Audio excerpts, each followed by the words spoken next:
নমস্কার। সৌমেন গল্পকথার আসরে সকলকে স্বাগত। গল্প পাঠে আমি সৌমেন। নতুন নতুন ভিন্ন স্বাদের গল্প পেতে চ্যানেলটিকে এখনই সাবস্ক্রাইব করে রাখুন। বিভূতিভূষণ বন্দ্যোপাধ্যায়ের কাহিনী অবলম্বনে আজকের গল্প জনসভা। আমার তখন বয়স 9 বছর। গ্রামের উচ্চ প্রাইমারি স্কুলে পড়ি এবং বয়সের তুলনায় একটু বেশি পরিপক্ক। বিনু একদিন ক্লাসে একখানা বই আনিল। ওপরে সোনালি ফুল হাতে একটি মেয়ের ছবি, রাঙা কাগজের মলাট, বেশি মোটা নয় আবার নিতান্ত চটি বইও নয়। আমি সেই বয়সেই একখানা সুগন্ধি তেলের বিজ্ঞাপনের নভেল পড়িয়া ফেলিয়াছি।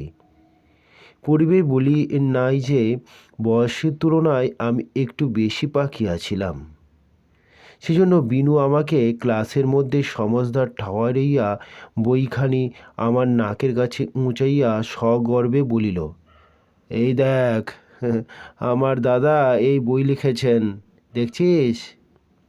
বলিলাম, দেখি কি বই। মলাটের উপর লেখা আছে প্রেমের তুফান। হাতে লইয়া দেখিলাম, লেখকের নাম শ্রীভূষণ চক্রবর্তী।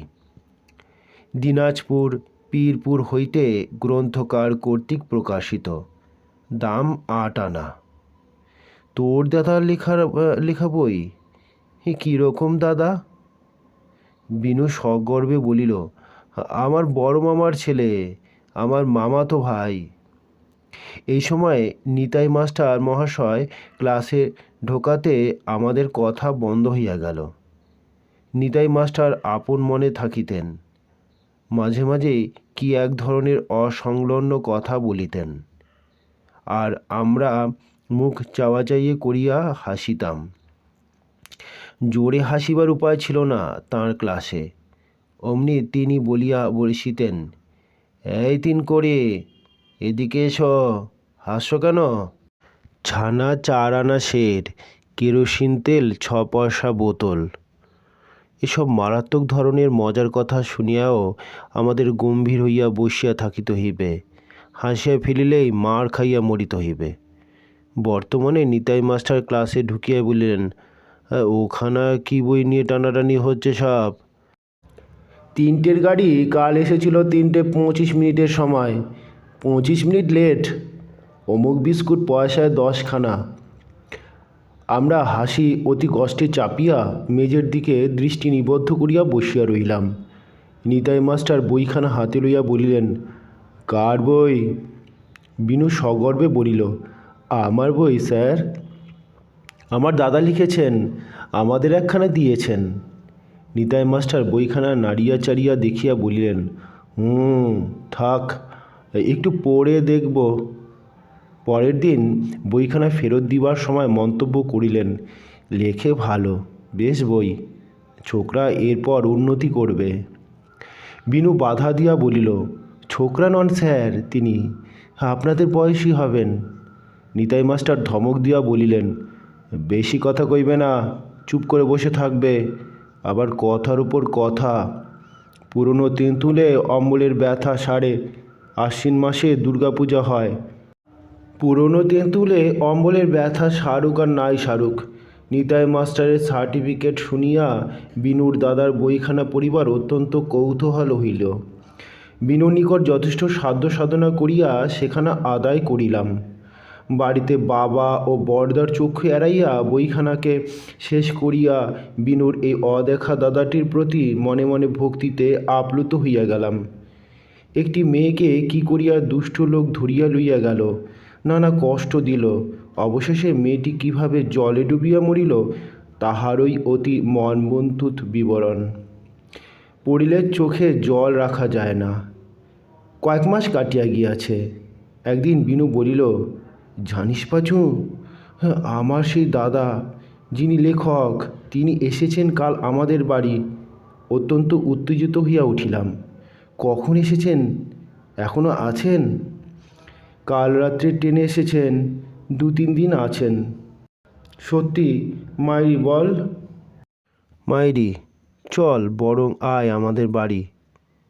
আমার 9-10 বৎসর বয়সে ছাপার বই কিছু কিছু পড়িয়াছি বটে, কিন্তু যাহারা বই লেখে তাহারা কিরূপ জীব কখনো দেখি নাই। একজন জীবন্ত গ্রন্থকারকে স্বচক্ষে দেখিবার লোভ সম্বরণ করিতে পারিলাম না। বিনুর সহিত তাহার বাড়ি গেলাম। বিনোদের ভেতর বাড়িতে একজন একহারা কে বসিয়া বিনুর মার সঙ্গে গল্প করিতেছিল। বিনু দূর হইতে দেখিয়া বলিল, উনি। আমি কাছে যাইতে ভরসা পাইলাম না। সম্ভ্রমে আপ্লুত হইয়া দূর হইতে চাহিয়া চাহিয়া দেখিতে লাগিলাম। লোকটি একহারা, শ্যামবর্ণ, অল্প দাড়ি আছে। বয়স নিতাই মাস্টারের চেয়ে বড় হইবে তো ছোট নয়, খুব গম্ভীর বলিয়াও মনে হইল। লোকটি সম্প্রতি কাশী হইতে আসিতেছে। বিনুর মায়ের কাছে সবিস্তারে সেই ভ্রমণ কাহিনী বলিতেছিল। প্রত্যেক কথা আমি গিলিতে লাগিলাম ও হাত পা নাড়ার প্রতি ভঙ্গিটি কৌতূহলের সহিত লক্ষ্য করিতে লাগিলাম। লেখকেরা তাহা হইলে এইরকম দেখিতে। সেদিনই গ্রামে বেশ একটা সাড়া পড়িয়া গেল। বিনুর বাবা মুখুজ্যদের চণ্ডী মণ্ডপে গল্প করিয়াছেন। তাহার বড় শালার ছেলে বেড়াইতে আসিয়াছে। মস্ত একজন লেখক, তার লেখার খুব আদর। ফলে গ্রামের লোক দলে দলে দেখা করিতে চলিল। বিনুর মা মেয়ে মহলে রাষ্ট্র করিয়া দিলেন। প্রেমের তুফানের লেখক তাহাদের বাড়ি আসিয়াছে। উক্ত বইখানি ইতিমধ্যে পুরুষেরা যত পড়ুক আর না পড়ুক, গ্রামের মেয়ে মহলে হাতে হাতে ঘুরিয়াছে খুব। অনেক মেয়ে পড়িয়া ফেলিয়াছে। বিনুর মা ভ্রাতুষ্পুত্র গর্বে স্ফীত হইয়া নিজে যাচিয়াও অনেককে পড়াইয়াছেন। সুতরাং মেয়ে মহলেও ভাঙ্গিয়া আসিল একজন জলজ্যান্ত লেখককে দেখিবার জন্য। বিনোদের বাড়ি দিনরাত লোকের ভিড়। একদল যায়, আরেক দল আসে। একজন পাড়াগায় এমন একজন মানুষের, যার বই ছাপার অক্ষরে বাহির হইয়াছে। দেখা পাওয়া আকাশের চাঁদ হাতে পাওয়ার মতো দুর্লভ। কদিন কি খাতির এবং সম্মানটাই দেখিলাম বিনুর দাদার। এর বাড়ির নিমন্ত্রণ, ওর বাড়ির নিমন্ত্রণ। বিনুর মা সগর্বে মেয়ে মহলে গল্প করেন। বাছা এসে কদিন বাড়ির ভাত মুখে দিলে। নেমন্তন্ন খেতে খেতেই ওর প্রাণ ওষ্ঠাগত হয়ে উঠেছে। ভাবিলাম, সত্য সার্থক জীবন বটে বিনুর দাদার। লেখক হওয়ার সম্মান আছে। ভূষণদার সহিত এইভাবে আমার প্রথম দেখা।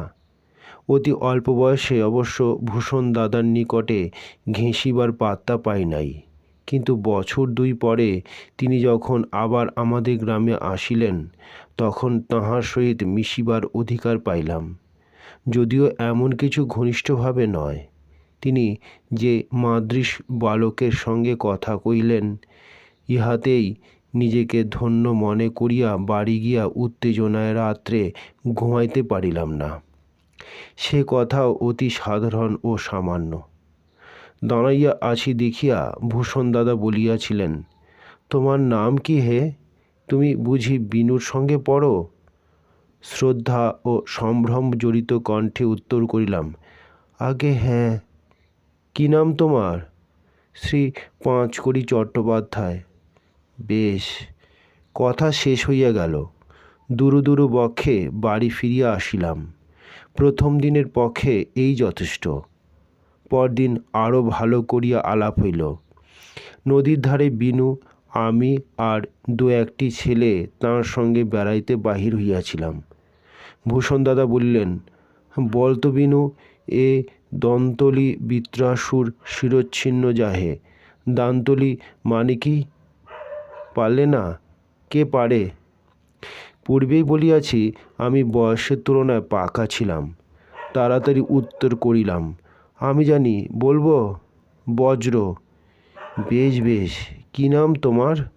কার নাম বলিয়াছি, এ দীনজানের নাম তিনি মনে রাখিয়াছেন, এ আশা করাও আমার মতো অর্বাচীন বালকের পক্ষে ধৃষ্টতা। সুতরাং আবার নাম বলিলাম।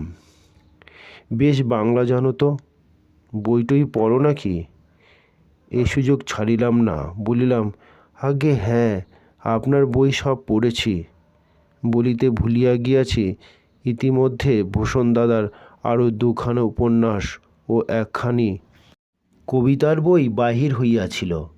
বিনোদের বাড়ি সেগুলিও আসিয়াছিল। বিনোর নিকট হইতে আমি সবগুলিই পড়িয়াছিলাম। ভূষণ দাদা বিস্ময় সুরে বলিলেন, বলো কি, সব বই পড়েছ? নাম করো তো। প্রেমের তুফান, রেনুর বিয়ে, কমল কুমারী আর দেওয়ালি। বাবা, এই যে বেশ দেখছি।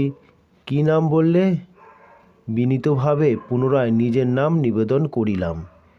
বেশ ছেলে, দেখো তো বিনু, তোর চেয়ে কত বেশি জানে। গর্বে আমার বুক ফুলিয়া উঠিল। একজন লেখক আমার প্রশংসা করিয়াছেন। তারপর ভূষণদা নবীন সেন এবং হেমচন্দ্রের কবিতা আবৃত্তি করিয়া শোনাইলেন। সাহিত্য, কবিতা এবং তাহার নিজের রচনা সম্বন্ধে অনেক কথা বলিলেন। তার কতক বুঝিলাম, কতক বুঝিলাম না। 11 বছরের ছেলের পক্ষে সব বোঝা সম্ভবও ছিল না। বছরের পর বছর কাটিয়া গেল। আমি হাই স্কুলে ভর্তি হইলাম। একদিন ভূষণ দাদার সম্বন্ধে আমি এক বিষম ধাক্কা পাইলাম আমাদের স্কুলের বাংলা মাস্টারের নিকট হইতে। কি উপলক্ষে মনে নাই। মাস্টার মশাই আমাদের ক্লাসের ছেলেদের জিজ্ঞাসা করিলেন, বাংলাদেশের আরও 2-1 বড় লেখকের নাম করতে কে পারে? একজন বলিল নবীনচন্দ্র, একজন বলিল সুরেন ভট্টাচার্য, একজন বলিল রজনী সেন। আমি একটু বেশি জানিবার বাহবা লইবার জন্য বললাম, ভূষণ চক্রবর্তী। মাস্টার মশাই বলিলেন, কে? ভূষণ চক্রবর্তী। আমি পড়েছি তাঁর সব বই, আমার সঙ্গে আলাপ আছে। সে আবার কে? আমি মাস্টার মশায়ের অজ্ঞতা দেখিয়া অবাক হইলাম। কেন, ভূষণ চক্রবর্তী খুব বড় লেখক। প্রেমের তুফান, কমল কুমারী, দেওয়ালি, রেনুর বিয়ে, এসবের বইয়ের। মাস্টারমশাই হো হো করিয়া উঠিলেন। ক্লাসের ছেলেদের বেশিরভাগই না বুঝিয়া সে হাসিতে যোগ দিল। উহাদের সম্মিলিত হাসি শব্দে ক্লাসরুম ফাটিয়া পড়িবার উপক্রম হইল। আমার কান গরম হইয়া উঠিল। রীতিমতো অপদস্থ বিবেচনা করিলাম নিজেকে। কেন, ভূষণ দাদা বড় লেখক নন? বারে। মাস্টার মহাশয় বলিলেন, তোমার গাঁয়ের আত্মীয় বলে আর তোমার সঙ্গে আলাপ আছে বলেই তিনি বড় লেখক হবেন তার কি মনে আছে? কি কে তার নাম জানে? ওরকম বলো না। ভূষণ দাদার সাহিত্যিক যশ ও খ্যাতি সম্বন্ধে এ পর্যন্ত কেবল একতরফা বর্ণনাই শুনিয়া আসিয়াছি বিনুর মায়ের মুখে, বিনুর মুখে, বিনুর বাবার মুখে, ভূষণ দাদার নিজের মুখে। তাহাই বিশ্বাস করিয়াছিলাম সরল বালক মনে। এই প্রথম আমার তাহার উপর সন্দেহের ছায়াপাত হইল। এতদিন গাঁয়ে থাকিয়া কেবল সুগন্ধি তেলের বিজ্ঞাপনের নভেলই পড়িয়াছি। ক্রমে স্কুল লাইব্রেরি হইতে বঙ্কিমচন্দ্রের আরও অন্যান্য বই লেখকের বই লইয়া পড়িতে আরম্ভ করিলাম। বয়স বাড়িবার সঙ্গে সঙ্গে ভালো মন্দ বুঝিবার ক্ষমতাও জন্মিল। ফলে বছর 4-5 স্কুলে পড়িবার পর আমার উপরে ভূষণচন্দ্র চক্রবর্তীর প্রভাব যে অত্যন্ত ফিকে হইয়া দাঁড়াইবে, ইহা অত্যন্ত স্বাভাবিক ব্যাপার। আমি যেবার ম্যাট্রিক পাশ করিয়া কলেজ ভর্তি হইয়াছি, সেবার শ্রাবণ মাসে বিনুর ভগ্নীর বিবাহ উপলক্ষে ভূষণ দাদা আবার আমাদের গ্রামে আসিলেন। তখন আমার চোখে তিনি আর ছেলেবেলার সে বড় লেখক ভূষণচন্দ্র নন, বিনুর ভূষণ দাদা। সুতরাং আমারও ভূষণ দাদা। তখন বেশ সমানে সমানে কথাবার্তা বলিলাম। দাদারও আর সে মুরব্বিয়ানা চাল নাই, থাকিবার কথাও নয়। তিনিও সমানে সমানেই মিশিলেন। একখানা বই দেখিলাম, বিবাহ বাটির কুটুম্ব সাক্ষাৎকারদের হাতে ঘুরিতেছে। কবিতার বই, নাম প্রতিমা বিসর্জন। দ্বিতীয় পক্ষের পত্নীর মৃত্যুতে শোকাচ্ছ্বাসে প্রকাশ করিয়া ভূষণ দাদা কবিতা লিখিয়া বই ছাপাইয়াছেন বিনামূল্যে বিতরণের জন্য। বিনুও তো আর বাল্যের সেই বিনু নাই। সে বলিল, মজার কথা শোন, আগের বৌদিদি 16 বছর ঘর করে ছেলেপুলের মা হয়ে মরে গেল বেচারি। তার বেলা শোকের কবিতা বেরোলো না। দ্বিতীয় পক্ষের বৌদিদি 2-3 বছর ঘর করে ডবকা বয়সেই মারা গেল কি না। দাদার তাই শোকটা বড্ড লেগেছে একেবারে। প্রতিমা বিসর্জন। ভূষণ দাদা আমাকেও একখানা বই দিয়েছিলেন। 2-3 দিন পরে আমায় বলিলেন, প্রতিমা বিসর্জন কেমন পড়লে হে? অতি সাধারণ ধরনের কবিতা বলিয়া মনে হইলেও বলিলাম, বেশ চমৎকার। ভূষণ দাদা উৎসাহের সহিত বলিলেন, বাংলাদেশে উদ্ভ্রান্ত প্রেম, এরপরে আমার মনে হয় এ ধরনের বই আর বেরোয়নি। নিজের মুখে নিজের কথা বলছি বলে কিছু মনে করো না। তবে তোমাদের ছোট দেখেছি, তোমাদের কাছে বলতে দোষ নেই। ভূষণ দাদার দাড়ি চুলে বেশ পাক ধরিয়াছে, তাহাকে সমীহ করিয়া চলি, সুতরাং প্রতিবাদ না করিয়া চুপ করিয়া গেলাম। যদিও উদ্ভ্রান্ত প্রেম, এর প্রতি আমার যে খুব শ্রদ্ধা ছিল তাহা নয়, তবুও ভূষণ দাদার কথা শুনিয়া সমালোচনার শক্তির প্রতি বিশ্বাস হারাইলাম। ভূষণ দাদার আর্থিক অবস্থা খুব ভালো নয়, অনেক দিন হইতেই জানি। তিনি ক্যাম্বেল স্কুল হইতে ডাক্তারি পাশ করিয়া দিনাজপুরের এক সুদূর পল্লীগ্রামে জমিদারের দাতব্য চিকিৎসালয়ে চাকুরি করিতেন। স্বাধীন ব্যবসা কোনো দিন করেন নাই। এবার শুনিলাম ভূষণ দাদার সে চাকুরিটাও যায়। বিনুই এ সংবাদ দিল। ভূষণ দাদা আসার পরদিন জিজ্ঞাসা করিলেন, ও হে, তোমার তো কলকাতা ছাত্রমহলে ঘোরো, 5টা কলেজের ছাত্রদের সঙ্গে দেখা হয়। ছাত্রমহলে আমার বই সম্বন্ধে কি মতামত কিছু শুনেছ? হঠাৎ বড় বিব্রত হইয়া পড়িলাম।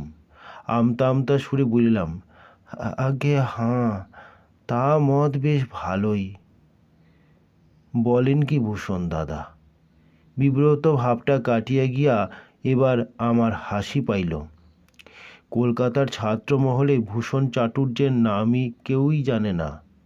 তার বই পড়া, সে সম্বন্ধে মতামত। ভূষণ দাদা উত্তেজিত স্বরে বলিল, কীরকম বলে? আমার কোন বইটার কথা শুনেছ? পাষাণপুরী না দেওয়ালি?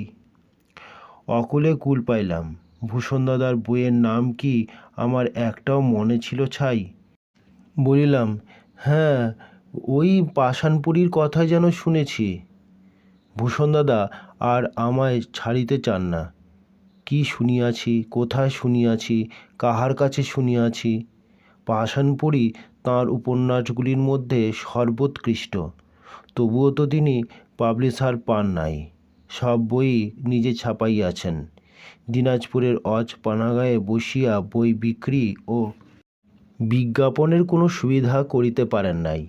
বিনু আমায় আড়ালে বলিল, এই অবস্থা, 50টি টাকা মায়না পান ডাক্তারি করে, সংসারই চলে না, তা থেকে খরচ করেন ওই সব বাজে বই ছাপতে। ভূষণ দাদার চিরকালটা একরকম গেল, বাতিক যে কত রকমের থাকে। ইহার পর আরও 6-7 বছর কাটিয়া গেল। আমি পাশ করিয়া বাহির হইয়া নানা রকম কাজকর্ম করি এবং সঙ্গে সঙ্গে কিছু কিছু লিখিও। ভূষণ দাদার প্রভাব আমার জীবন হইতে সম্পূর্ণ যায় নাই। মনের তলে কোথায় চাপা ছিল। লেখক হওয়া একটা মস্ত বড় কিছু বুঝি। সেই যে আমাদের গ্রামে বাল্যকালে সেবার ভূষণ দাদাকে সম্মান পাইতে দেখিয়াছিলাম, সেই হইতেই বোধ হয় লেখক হওয়ার স্বাদ মনে বাসা বাঁধিয়া থাকিবে, কে জানে। আমার লেখক জীবনে যখন 5-6 বছরে পুরাতন হইয়া পড়িয়াছি, 2-4খানা ভালো মাসিক পত্রিকায় লেখা প্রায়শ বাহির হয়, কিছু কিছু আরও হইতেছে। সে সময় কি একটা ছুটিতে দেশে গেলাম। বিনুদের বাড়িতে গিয়া দেখি ভূষণ দাদা অসুস্থ অবস্থায় সেখানে সপরিবারে কিছুদিন হইতে আছেন। আমায় বলিলেন, পাঁচু, শুনলাম আজকাল লিখছ, কোন কোন কাগজে লেখা বেরিয়েছে। কাগজগুলি কয়েকখানি আমার সঙ্গে ছিল। ইতিমধ্যে গ্রামের অনেকেই সেগুলি দেখিয়াছে। ভূষণ দাদাকেও দেখাইলাম। দেখাইয়া বেশ একটু গর্ব অনুভব করিলাম। ভূষণ দাদা কাগজ কখানা উল্টাইয়া দেখিয়া বলিলেন, এইসব কাগজে লিখেছ? বেশ বেশ, এসব বেশ নাম করা পত্রিকা, একটু ধরাধরি করতে হয় না? তুমি কাকে ধরেছিলে? একটু ধরাধরি না করলে আজকাল কিছুই হয় না। গুণের আদর কি আর আছে? এই দেখো না কেন, আমি পাড়াগাঁয়ে থাকি বলে নিজেকে ফুস করতে পারলাম না। আমার নারদ কাব্য পড়নি? 2 বছর ধরে খেটে লিখেছি, প্রাণ দিয়ে লিখেছি, কিন্তু হলে হবে কি, ওই ধরাধরির অভাবে বইখানা নাম করতে পারছে না। বৈকাল নদীর ধারে বসিয়া ভূষণ দাদার মুখে তাহার নারদ কাব্যের অনেক ব্যাখ্যা শুনিলাম। অমিত্রাক্ষর ছন্দ হইলেও তাহার মধ্যে নিজস্ব জিনিস কি একটা ঢুকাইয়া দিয়েছেন ভূষণ দাদা। অমন দার্শনিকতা আধুনিক কোনো বাংলা গ্রন্থে নাই, এ কথা তিনি জোর করিয়া বলিতে পারেন। বলিলাম, বইখানা ছেপেছে কারা? আমি ছেপেছি। লোকের ধরে ধরে বেরিয়ে ছাপানোর জন্য খোসামত করা ওসম আমার দ্বারা হবে না। মনে হইল ভূষণ দাদা আমারই প্রতি যেন বক্র কটাক্ষ করিতেছেন এই সব উক্তি দ্বারা। যাহা হোক, কিছু না বলিয়া চুপ করিয়া রহিলাম। বছরখানেক পরে আমি আমার কর্মস্থলে একটা বুক পোস্ট পাইলাম।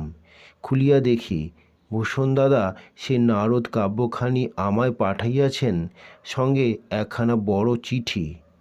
নারদ কাব্যখানির উচ্চ প্রশংসা করিয়া বহু লোক ইতিমধ্যে চিঠি লিখিয়াছেন। চিঠিগুলো তিনি পুস্তিকাকারে ছাপিয়া ওই সঙ্গে আমায় পাঠাইয়াছেন। আমি যেন কলিকাতায় কোনো নামকরা কাগজে বইখানি ভালো ও বিস্তৃত সমালোচনা বাহির করিয়া দিই, এই ভূষণ দাদার অনুরোধ। ছাপানো প্রশংসাপত্রগুলি পড়িয়া আমার খুব ভক্তি হইল না। একজন মফস্বলের কোনো শহরের প্রধান ডাক্তার লিখিয়াছেন, কবি নবীনচন্দ্রের রৈবতক কাব্যের পরে আর একখানি উৎকৃষ্ট কাব্য আবার বাংলা সাহিত্যে বাহির হইল বহুকাল পরে। আরেকজন কোথাকার প্রধান উকিল লিখিতেছেন, কে বলে বাংলা ভাষার দুর্দিন, বাংলা সাহিত্যের দুর্দিন। যে দেশে আজও নারদ কাব্যের মতো কাব্য রচিত হয়ে থাকে সে দেশে ইত্যাদি ইত্যাদি। মন দিয়া নারদ কাব্য পড়িলাম। নবীনচন্দ্রে রৈবতক এর ব্যর্থ অনুকরণ। লম্বা লম্বা বক্তৃতা, মাঝে মাঝে ভূমা প্রপক্ষ, খর, অক্ষর, শাশ্বত, অব্যয় প্রভৃতি শব্দের ভীষণ ভিড়। ইহাকে নারদ কাব্য না বলিয়া গীতা বা শ্রীমদ্ভগবতের পদ্যে ব্যাখ্যা বলিলেও চলিত। আমি চিঠির উত্তরে লিখিলাম, নারদ বেশ লাগিয়াছে, তবে কলিকাতার কোনো নামকরা মাসিক পত্রিকার ইহার বিস্তৃত সমালোচনা বাহির করা আমার সাধ্যায়ত্ত নয়। সে চিঠির উত্তরে ভূষণ দাদা আমায় আরও 2-3খানি পত্র লিখিলেন। যদি বইখানি আমার ভালো লাগিয়া থাকে তবে সে কথা ছাপাইয়া প্রকাশ করিবার সৎসাহস থাকা আবশ্যক ইত্যাদি। সেসব চিঠির উত্তর দিলাম না। ইহার বছরখানেক পরে আমি আমার বিদেশের কর্মস্থান হইতে কলিকাতায় আসিয়াছি। শ্রাবণ মাস, তেমনি বর্ষা আরম্ভ হইয়াছে। দিনে রাত্রে বৃষ্টির বিরাম নাই। এবেলা একটু ধরিয়াছে বলিয়াই বাহির হইয়াছি। গোলদিঘির কাছাকাছি আসিয়া একখানা হ্যান্ডবিল হাতে পড়িল। হ্যান্ডবিলখানা ফেলিয়া দেওয়ার পূর্বে অন্যমনস্কভাবে সেখানার উপর একটু চোখ বুলাইয়া লইতে গিয়া দস্তুর মতো বিস্মিত ও উত্তেজিত হইয়া উঠিলাম। উহাতে লেখা আছে, নারদ কাব্যের খ্যাতনামা কবি, বঙ্গভারতীর কৃতি সন্তান শ্রীযুক্ত ভূষণ চন্দ্র চক্রবর্তীকে সম্বর্ধনা করিবার জন্য কলিকাতাবাসীগণের জনসভা। 8 ইঞ্চি লম্বা অক্ষরে। স্থান ইউনিভার্সিটি ইনস্টিটিউট হল।